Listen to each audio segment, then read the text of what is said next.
politics. Jamil Smith is senior correspondent for MTV News, and McKay Cobb is senior writer for BuzzFeed News. So I'll start with the lady, Caitlin. This is the toughest question of the night.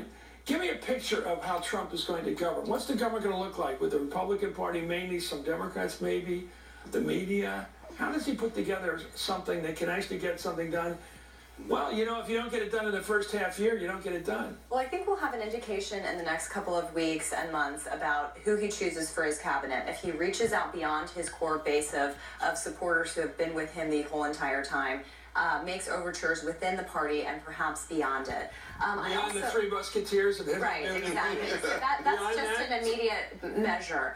Going forward, though, remember in the Republican primary, people like Rubio, people like Cruz went after him because they said he wasn't sufficiently conservative, that he represented more democratic values, and that a lot of the things he was proposing required a lot from government. So I think in some ways he might be able to build some kind of coalition using the Democratic... I'm going to go with it. Jamil, if he does that, if he goes ideologically, he goes with a tight-fisted crowd that don't spend any money, won't do anything. Right. Then he's stuck being a conservative do-nothing.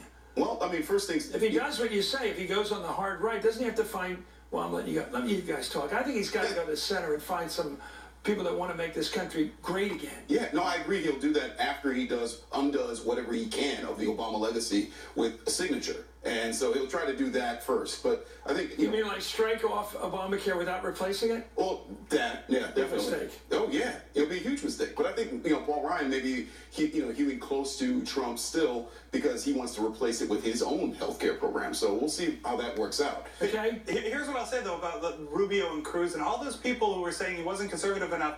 They shut up by the end of the election.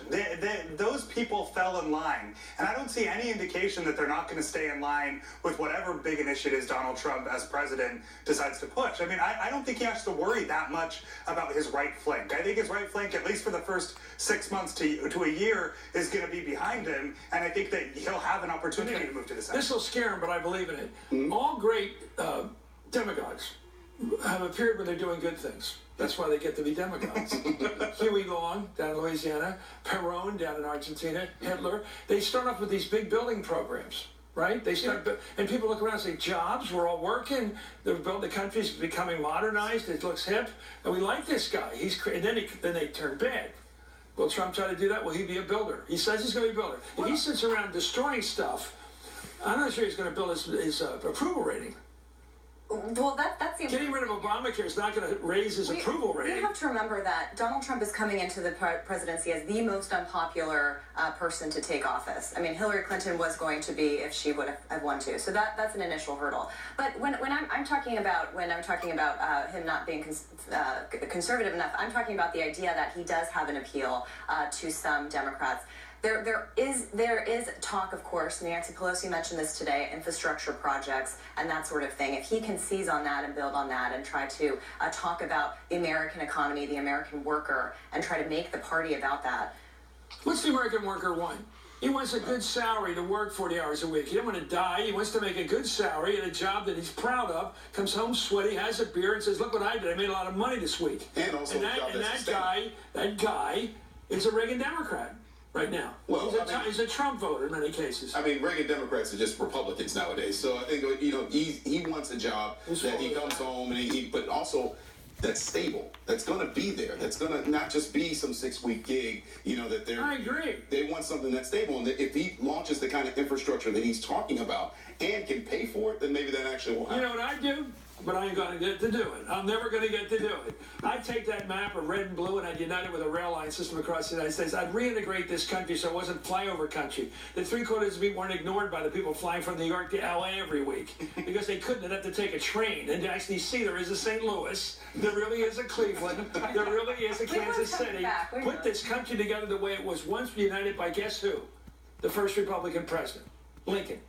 Put it together the way Lincoln did. It can be done. Every country in the world that matters to us. Go to Europe. You got the TGV in France going 300 miles an hour. You don't even know you're moving. You got the Zurich trains going up and down the mountains. You don't even know you're doing it. I was in Japan. You put a Coke out on the table there, and it doesn't even rattle when you're going 300 miles an hour. China the same. Why are we riding around in these buckboards? This Amtrak joke. Why are we like that? Why is that? And isn't that the kind of that is the kind of thing that Donald Trump has always taken? He is a builder. He takes pride in doing stuff like that. This trash pile called Penn Station in New York.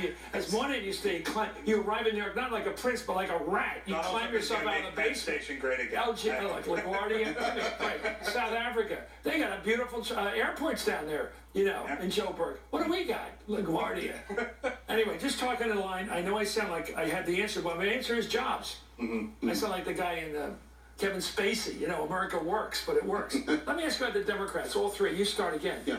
Who's going to be the leader of the Democratic Party? Nancy, Chuck, or Barack Obama, President Obama? Who's going to be the leader? Or Elizabeth Warren or Bernie Sanders? Who's the leader of the party now going into this year? I think the biggest question coming out of this is what is the Democratic coalition now that will show up in elections and participate, right? Okay, answer the question.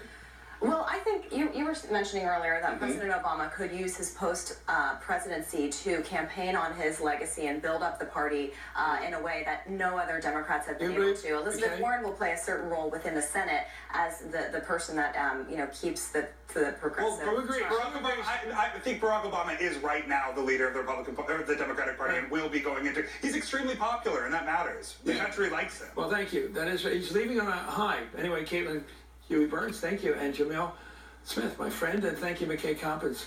You're in too many other shows. When we return, let me finish with my final election diary of this wild campaign.